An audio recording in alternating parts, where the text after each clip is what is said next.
Hi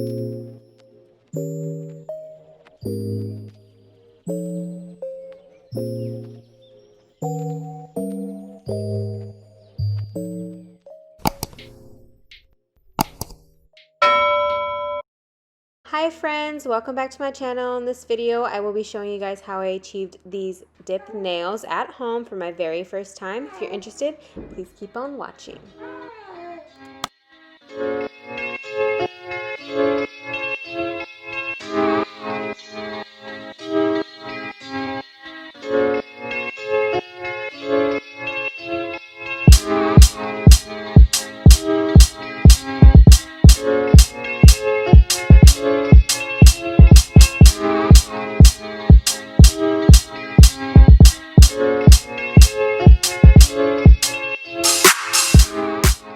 So what you're going to first want to start off doing is preparing the nails.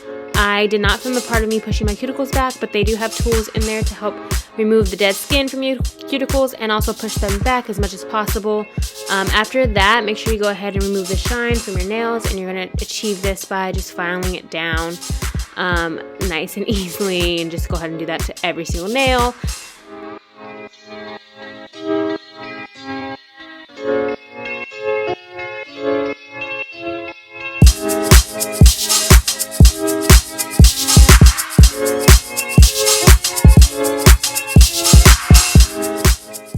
So this next step is not necessary by any means, it is just what I prefer. So I went ahead and purchased these fake nails off of Amazon as well with the glue, and I'm just going to go ahead and apply them to my nails.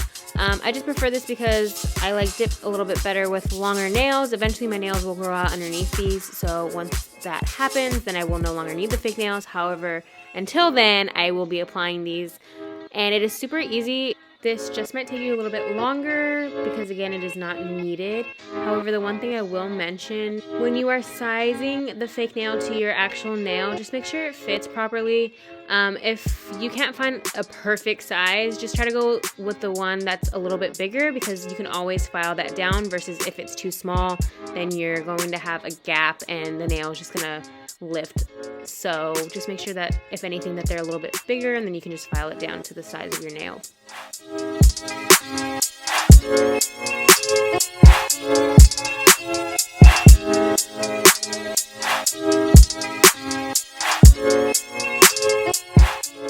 After you're done applying your nails, you're just going to want to cut them down and then start shaping them to your desired shape. I usually go for an almond or oval shape, so that's what I am doing here. This part honestly takes the longest because you just want to make sure that they're all even and you get the shape that you are going for. So this just takes a little bit of time, especially trying to file the left hand or the right hand with your left hand. That's extremely difficult.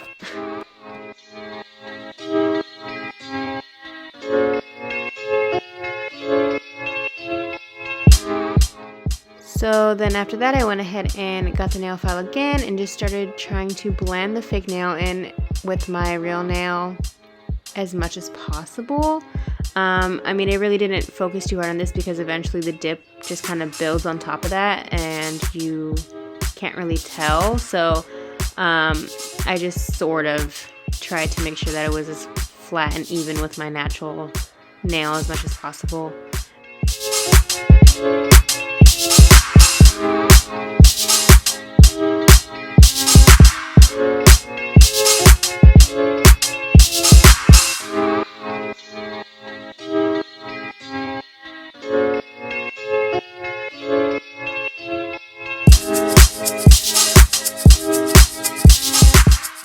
Alright friends, now we are moving on to the actual dipping process. I am super obsessed with this orange burnt brown color that's happening here. That's the main reason why I purchased this kit over any other kit off of Amazon, because I saw this color and I was like, I need it. Anyways, you're going to start off with number 1, which is the base coat. And with this, I want to mention that I only use 2 coats for this dipping process, but with the first coat, I don't go all the way down to my cuticle when I'm painting on that base. I am a little bit above that, and I did this because later on when you have to file down your color or the powder, I didn't have to get or focus so much on my cuticle to help with the raising process of that, to make sure it's like nice and smooth and flat. It just saved me a little bit of time at the end. I don't know if this is exactly the way other people do it. It's just what I did. So yeah, so that's why you can see it like not fully covering my nail.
Alright, the 2 coats of dipping powder are applied, and now I'm going to go in with the number 2, which is the Activator. This is what's going to harden that dip powder on your nails, so that way you are able to file and buff them out, and it'll stay. It makes your nails all hard, which is amazing. So I just did 2 coats of this, and then hi Jericho's finger. So I just did 2 coats of this to make sure that it really solidified on my nail, and then after that I'm just going to go ahead and file and buff them out and then apply the top coat.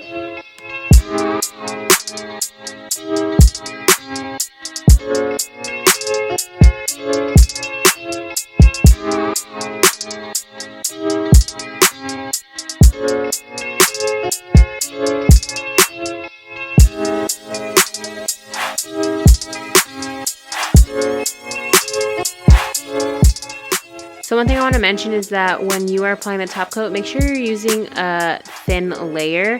You don't want it too thick because it can get goopy and like gunky, and it just turns out really weird. So just make sure you're applying a thin layer and then waiting for it to dry a little bit before you go ahead and apply your second coat.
So this is the way they turned out, guys. Not too bad for my first time. Obviously I had mishaps here and there, but overall this kit was super user friendly for beginners like myself.